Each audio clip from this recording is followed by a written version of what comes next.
असुरों ने दत्तात्रेय के आश्रम में उनके पास बैठी हुई एक नवयौवना स्त्री को देखा। बस दानव लड़ना तो भूल गए और उस स्त्री पर मुग्ध हो गए। कहानी शुरू करने से पहले हमारे चैनल विजय रॉय स्टोरी चैनल को प्लीज सब्सक्राइब एंड लाइक अवश्य करें ताकि हमें मोटिवेशन मिलता रहे, ताकि आप लोगों के लिए नया नया कहानी लाता रहूं। आइए कहानी शुरू करते हैं। देवों और असुरों में घोर युद्ध हो रहा था। राक्षसों के शास्त्र बल और युद्ध कौशल के सम्मुख देवता टिक ही नहीं पाते थे।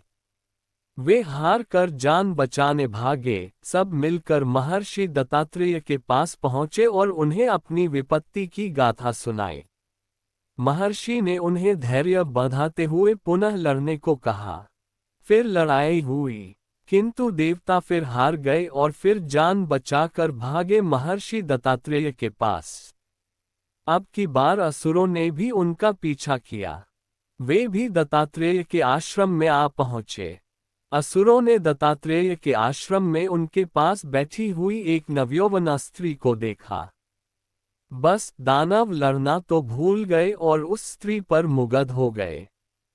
स्त्री जो रूप बदले हुए लक्ष्मी जी ही थीं। असुर उन्हें पकड़कर ले भागे। दत्तात्रेय जी ने देवताओं से कहा, अब तुम तैयारी करके फिर से असुरों पर चढ़ाई करो। लड़ाई छिड़ी और देवताओं ने असुरों पर विजय प्राप्त की। असुरों का पतन हुआ।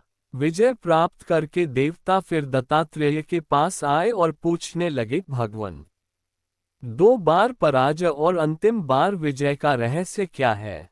महर्षि ने बताया, जब तक मनुष्य सदाचारी संयमी रहता है तब तक उसमें उसका पूर्ण बल विद्यमान बना रहता है, और जब वह कुपथ पर कदम धरता है तो उसका आधा बल क्षीण हो जाता है। नारी का अपहरण करने की कुचेष्टा में असुरों का आधा बल नष्ट हो गया था, तभी तुम उन पर विजय प्राप्त कर सके।